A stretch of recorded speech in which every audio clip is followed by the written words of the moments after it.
ಬಾಬಣ್ಣ, ನಂಗೆ ರಕ್ಷಾ ಅಂದ್ರೆ ತುಂಬ ಇಷ್ಟ ಅಣ್ಣ.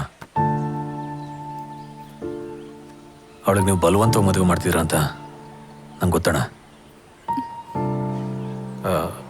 ಅವಳು ನಾನು ನಿಮ್ಗಿಂತ ಚೆನ್ನಾಗಿ ನೋಡ್ಕೋತೀನಣ್ಣ. ಕಣ್ಣಲ್ಲಿ ಕಣ್ಣಿಟ್ಟು ಸಾಕ್ತೀನಿ. ನಿಮ್ಮನ್ನ ಕೈ ಮುಗಿದು ಕೇಳ್ಕೊತೀನಣ್ಣ, ನನ್ನ ರಕ್ಷಣೆ ಬೇರೆ ಮಾಡಬೇಡಿ. ಅವಳು ನನ್ಬಿಟ್ಟು ಬೇರೆ ಯಾರನ್ನೇ ಮದುವೆ ಆದರೂ ಖಂಡಿತ ಖುಷಿಯಾಗಿಲ್ಲಣ್ಣ. ಅದಕ್ಕೆ ನಿನ್ ಕೊಟ್ಟು ಮದುವೆ ಮಾಡ್ರೆ ಚೆನ್ನಾಗಿರ್ತಾಳ? ಜೀವ, ನಾನು ನಿನ್ನ ಚಿಕ್ಕ ಪ್ರಾಯದಿಂದ ನೋಡ್ತಾ ಇದ್ದೀನಪ್ಪ. ನಿನ್ನ ಬಗ್ಗೆ ನನಗೆ ಚೆನ್ನಾಗಿ ಗೊತ್ತು.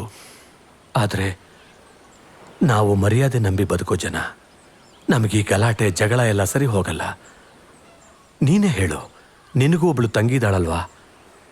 ನೀನು ನಿನ್ನ ತಂಗಿನ ಒಬ್ಬ ಕೊಲೆಗಾರನಿಗೆ, ಕಟುಕನಿಗೆ ಮದುವೆ ಮಾಡಿಕೊಡ್ತೀಯಾ? ಹೇಳಪ್ಪ, ಮದುವೆ ಮಾಡಿಕೊಡ್ತೀಯಾ? ನೋಡಪ್ಪ, ನಮ್ಮಷ್ಟಕ್ಕೆ ನಮ್ಮನ್ನು ಬದುಕೋಗ್ಬಿಡು.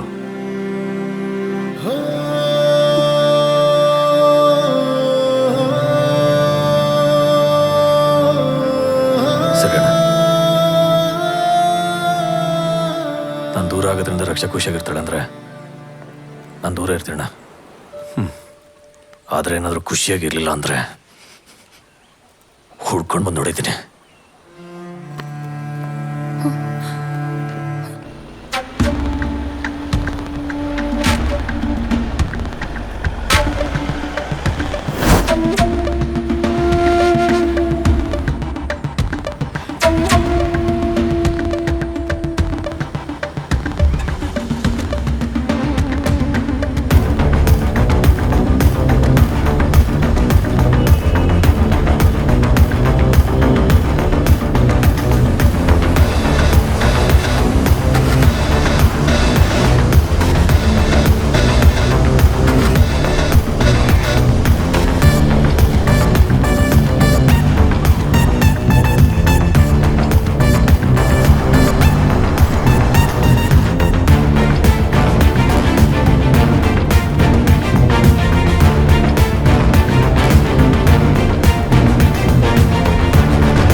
ಜಾಸ್ತಿ ಮಾತಾಡ್ಬೇಡ.